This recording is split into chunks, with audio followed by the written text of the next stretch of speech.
Assalamualaikum warahmatullahi wabarakatuh. Selamat berjumpa kembali dengan kami di kanal YouTube 1001 Ide. Pada video kali ini kita akan membahas soal penilaian akhir semester atau PAS mata pelajaran Bahasa Sunda kelas 7 Sekolah Menengah Pertama atau Madrasah Sanawiyah semester yang pertama. Namun sebelum lanjut pada video pembahasan soal-soal, kami mengucapkan terima kasih atas dukungannya terhadap perkembangan channel ini, yaitu dengan menekan tombol subscribe. Kita mulai dengan soal bagian yang pertama. Cakra. Cakra itu artinya memberilah tanda silang. Huruf A, B, C atau C dinu jawaban dihandap ieu nu bener. Jadi berilah tanda silang pada huruf A, B, C atau C di dalam jawaban di bawah ini yang benar. Nomor 1. Paguneman teh dilakukan ku titik-titik. Pilihannya A. Sorangan bari sorana bedas, B. Duaan tapi nu ngomongna saurang, C. Duaan atawa leuwih bari silih tempas, dan D. Sorangan bari sorana teka denge ku batur. Jawabannya adalah C. Duaan atau lebih bari silih tempas. Jadi paguneman itu dialog. Dialog itu biasa dilakukan oleh dua orang atau lebih saling bersahutan. Jadi jawabannya adalah C. Soal nomor 2. Anu kaasup paguneman teh nyaeta titik-titik.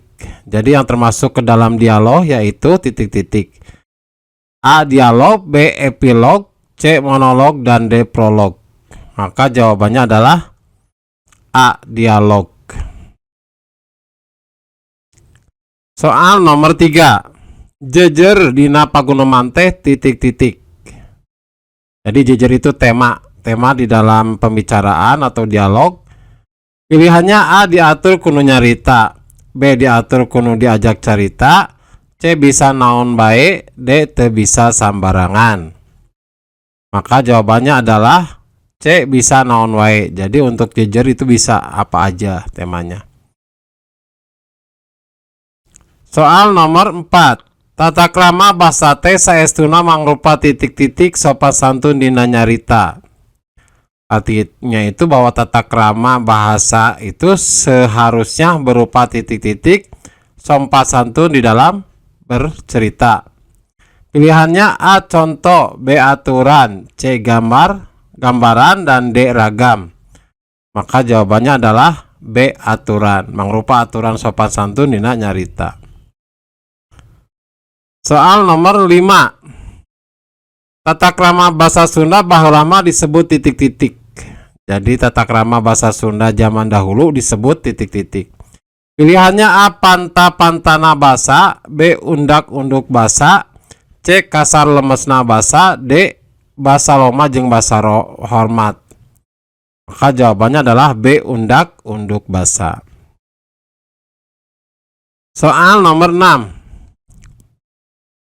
Tata krama bahasa Sunda maksudna pikeun titik-titik. Pilihannya A. Ngawilah-wilah jalma, B. Ngahargaan saluhureun, C. Silih hargaan jeung sasama, D. Ngahormat ke atasan.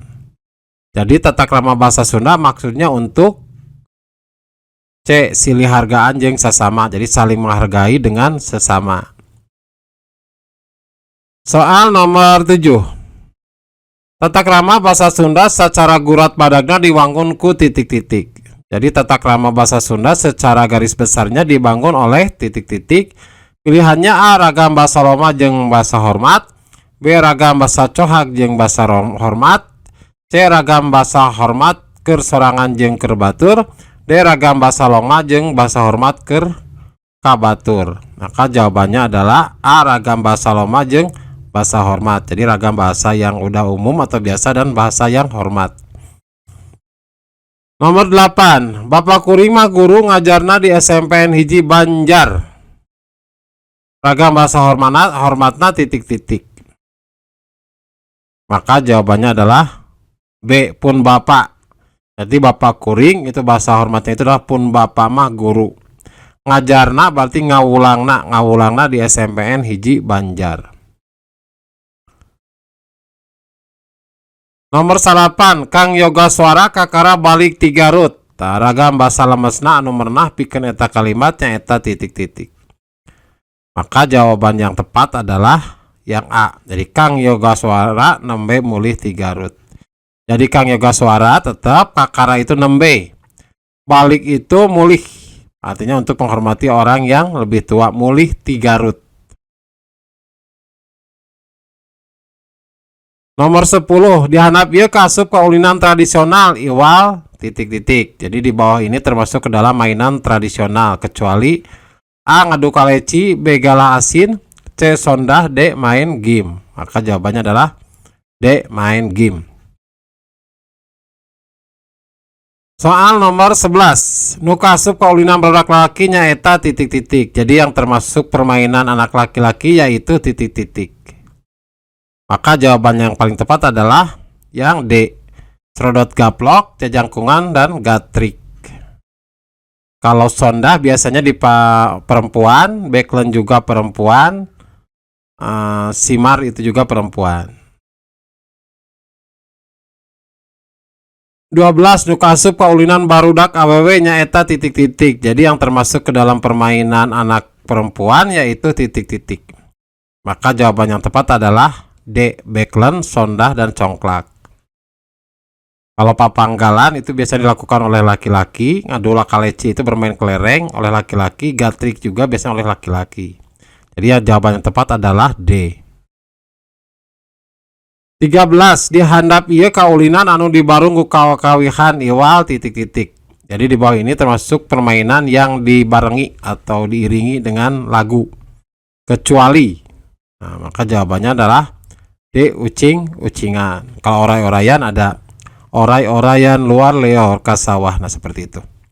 Atau yang cing-cing piripit, cing ciripit tulang bajing kacapit. Nah itu termasuk di dibarengi dengan kakawihan.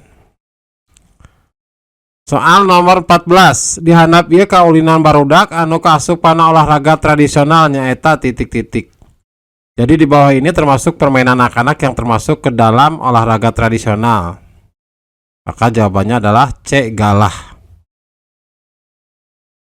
Soal nomor 15 kaulinan barudak anu aya dina gambar digigir nyaeta titik-titik. Jadi permainan anak-anak yang ada di dalam gambar di samping yaitu titik-titik. Maka jawabannya adalah B. gatrik. Jadi gatrik itu satu nanti ada bambu, dan nanti di bambu itu dipukul oleh bambu yang lebih panjang. Soal nomor 16 sumebarna kakawihan tata lepas secara titik-titik. Jadi menyebarnya kekawihan atau lagu itu jadi beriringan itu tata lepa. Jadi berkembang secara titik-titik. Maka jawabannya adalah B. lisan. 17 pupujian teh lain karya asli sastra Sunda tapi mangrupa karya sastra Sunda pengaruh tina sastra titik-titik. Jadi pupujian itu bukan karya asli sastra Sunda tetapi berupa karya sastra Sunda pengaruh dari sastra titik-titik. Maka jawabannya adalah A. Arab. Nomor 18 seni macakeun atawa nembangkeun pupujian disebut titik-titik. Jadi seni membacakan atau melantunkan pupujian itu disebut titik-titik. Maka jawabannya adalah A. nadoman. Soal nomor 19 ieu dihandap nu lain ciri pupujian nyaeta titik-titik. Jadi di bawah ini yang bukan ciri dari pupujian yaitu titik-titik. Maka jawabannya adalah A. yaitu diwangun ku cangkang jeung eusi. Jadi dibangun oleh sampiran dan isi. Soal nomor 20 fungsi pupujian nyaeta fungsi titik-titik. Jadi fungsinya atau kegunaan pupujian yaitu fungsi. Maka jawabannya adalah D. ekspresi jeung sosial. Jadi ada dua fungsi yaitu fungsi ekspresi dan fungsi sosial. Soal nomor 21 eling-eling dulur kabeh ibadah ulah campoleh berang puting ulah woleh bisi kaburu paeh. Tema tina catatan pepujian di luhurnya eta titik-titik. Jadi tema dari catatan pepujian di atas yaitu, maka jawabannya adalah B, pepeling. Pepeling itu artinya nasihat atau untuk mengingatkan.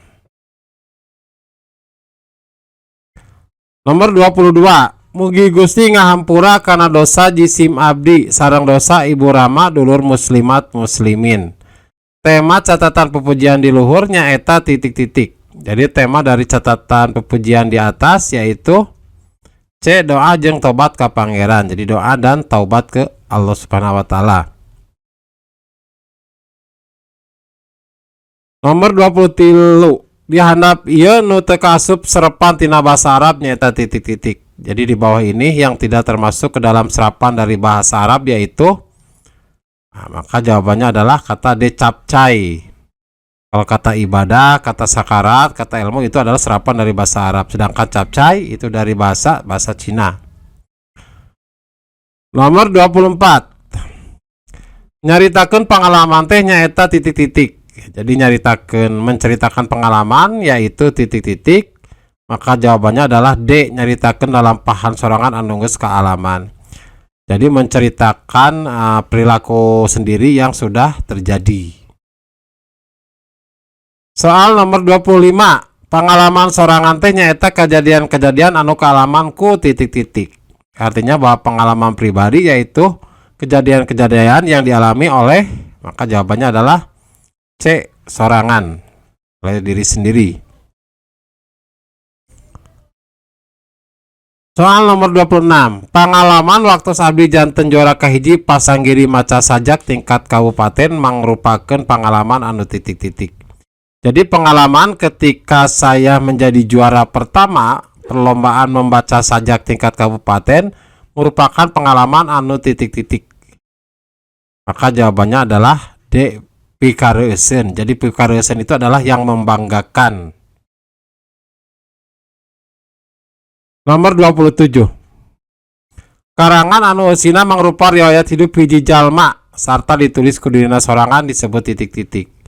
Jadi yang karangan yang isinya itu berupa riwayat hidup seseorang serta ditulis oleh orang tersebut, nah itu disebut autobiografi.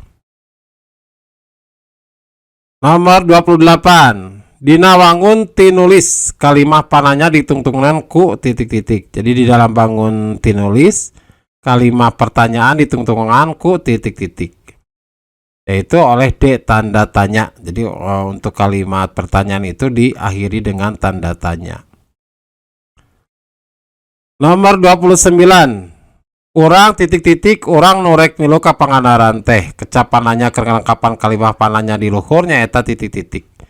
Jadi titik-titik urang rek saya mau ikut ke Pangandaran. Jadi kecap pertanyaan yang melengkapi kalimat pertanyaan di atas yaitu, maka jawabannya adalah D, sabaraha.